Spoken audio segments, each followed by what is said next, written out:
ہمیشہ اس شخص کی موجودگی میں ماحول عجیب سا سائن دے رہا ہوتا تھا، جیسے وہ اسی کو دیکھ رہا ہے۔ وہ اسے دیکھ کے مسکرایا ہو، جیسے اس کے کلون کی مہک اس کا وجود چھوڑ کر ورثا کے ساتھ لپٹ جاتی تھی۔ مگر آج وہ اتنا خاموش اور سپاٹ تھا کہ اس مہک تک کو جیسے خود میں سینت کے بیٹھا تھا۔ لیکن وہ اس وقت وہاں کیوں موجود تھا؟ وہ جی جان سے تل ملائی۔ اس نے اپنے بالوں میں چپتی ہیئر پن کو ہلکے سے دبایا۔ میں جانتی ہوں کہ تم اپنی روایت و اقدار پر ثابت قدم رہتے ہوئے بطور ولی رات کی تقریب میں ضرور شرکت کرو گے، مگر یاد رکھنا کہ تمہارا نام میرے مہمانوں کی لسٹ میں نہیں ہے۔ جب شام کو وہ اس کھلے سبززار میں فنکشن کی ارینجمنٹ کا فائنلی جائزہ لے رہا تھا تو وہ اس کے پاس آ کر اسے یہ فنکشن اٹینڈ کرنے سے منع کر رہی تھی۔ وہ اسے اور اس کی بات کو نظر انداز کرتا یوں ہی چہرہ اٹھائے مصروف انداز میں وہاں متحرک ورکرز کو کچھ ہدایات جاری کرتا رہا۔ ورثا کو اس دنیا میں جو بات اپنے حق میں سب سے زیادہ حد تک آمیز محسوس ہوتی تھی وہ اس شخص کی خاموشی تھی۔ تم نے سنا کہ تم رات کی تقریب میں انوائٹڈ نہیں ہو قسام؟ وہ پیر پٹکتے ہوئے گھوم کے اس کے سامنے آئی۔ وہ اس کے اس حکم کے بعد بھی دوسری جانب متوجہ رہا، جیسے وہ اس کے بجائے کسی اور سے مخاطب تھی۔ اب رات کو اس وقت جب منگنی کی انگوٹھی اس کی انگلی میں پہنائی جا رہی تھی تو وہ ہنوز خاموش، گھمبیر اور بے نیاز تاثر کے ساتھ جانے کس جانب دیکھ رہا تھا۔ اسے ایک راستہ بھٹکی ہوئی شہزادی کو انصاف دلانا تھا، بھلے ضبط کے کسی مقام پر دل بند ہو جاتا۔ وہ جانتی تھی کہ چاہے وہ کہیں بھی متوجہ تھا وہ اسی کی طرف دیکھ رہا تھا۔ اس کا دل ایک دم اتھاہ میں ڈوبا، مگر کیوں؟ اس نے بے تحاشا چپتی ہوئی ہیئر پن کو کھینچ کر نکالنا چاہا تو اسے دل ڈوبنے کی وجہ سمجھ میں آئی۔ اس کی ہیئر پن سے جڑی تتلی مر چکی تھی اور یہ بدشگونی تھی۔ اس 3 سیٹر صوفے پر اس کے ساتھ بیٹھی میرات کا چہرہ سیاہ پڑا۔ جب دلہن کے تن پر کوئی زیور مر جاتا ہے تو اسے یہ خبر چھپا لینی چاہیے، پھر کسی ایک سے بھی پرسہ لینے میں رسوائی ہوتی ہے۔ انہوں نے ایک تڑپ اور محبت کے ساتھ پوتی کا ہاتھ تھاما۔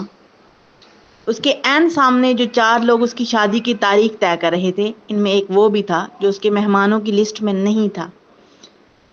اب منگنی میں شرکت کرنے والے مختصر مہمان رخصت ہو رہے تھے، وہ پھر بھی وہاں موجود تھا۔ وہ اب اس منظر سے غائب ہونے کو بے چین تھی، مگر ایاز اسے بس 2 منٹ کا کہہ کر گیٹ پر اپنے ایک خاص دوست کو پک کرنے گیا تھا۔ وہ بے یقین ہوئی کہ اس نے ایک دم قسام کو تیز رفتاری سے اپنی جانب آتے دیکھا۔ اس کے پتھریلے انداز میں ایسی شدت تھی کہ وہ پریشان ہوئی، لیکن اگلے لمحے وہ جان گئی کہ قسام کے ٹھوس تاثرات کی وجہ شاید ایاز کے ہمراہ آتا وہ شخص تھا جس کی ایک الگ قسم کی ڈریسنگ اور شخصیت اسے ایک قبائلی سردار ظاہر کر رہی تھی۔ بالمقابل ہونے پر قسام اور وہ ایسی نظروں سے ایک دوسرے کو دیکھ رہے تھے کہ جیسے وہ ایک دوسرے کو جانتے تھے۔ یکلخت دادی نے جس کیفیت میں اس کا ہاتھ بھینچا تو یہ محبت نہیں، ایک خوف تھا۔ میں نہیں جانتا تھا کہ تمہاری منگنی کہاں اور کس سے ہو رہی ہے، وہ بلند آواز سے بولا، جیسے وہ اعلان کر رہا تھا کہ میں یہاں ایک سنگین اتفاق کے تحت موجود ہوں۔ اب اس کی نگاہ ورثا سے پھسلتی ہوئی ایک دوسرے وجود پر ٹھہری۔ کیا میں جانتا تھا کہ میں یہاں اس ہستی سے ملنے والا ہوں جس سے میں نے دنیا میں سب سے زیادہ نفرت کی ہے؟ میں تو سمجھا تھا کہ تمہاری منگنی اپنی کزن خولا عباس سے ہو رہی ہے۔ میرات کے خوف اور قسام کی بے بسی پر محظوظ ہوتے ہوئے اس بے رحم سردار نے ایاز کو بھی نہیں بخشا تو ایاز کا مسکراتا چہرہ ایک دم تحیر زدہ ہوا۔ تو نے شاید اسے اس کی ماڈلنگ کی وجہ سے چھوڑ دیا، مگر بے خبری میں تو جہاں رشتہ جوڑ بیٹھا ہے تو اتفاق سے میں انہیں اچھی طرح جانتا ہوں۔ یہاں تو نسلوں کا زیاں اور دشمنی مول لے رہا ہے۔ ایاز بشارت، میرات اسے پوری کھلی آنکھوں کے ساتھ دیکھے جا رہی تھی۔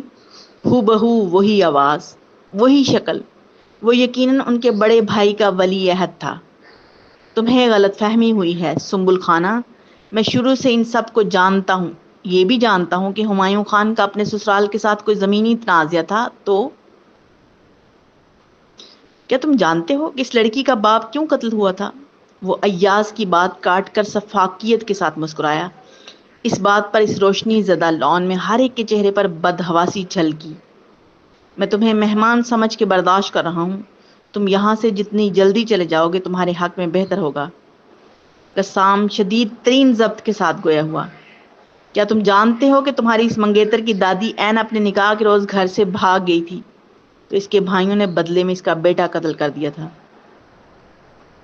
وہ میراث سے کوئی رشتہ ظاہر نہیں کر رہا تھا، وہ صرف ان کی تذلیل کر رہا تھا۔ وہ سمجھ رہی تھی کہ وہ یہ کہانی ہمایوں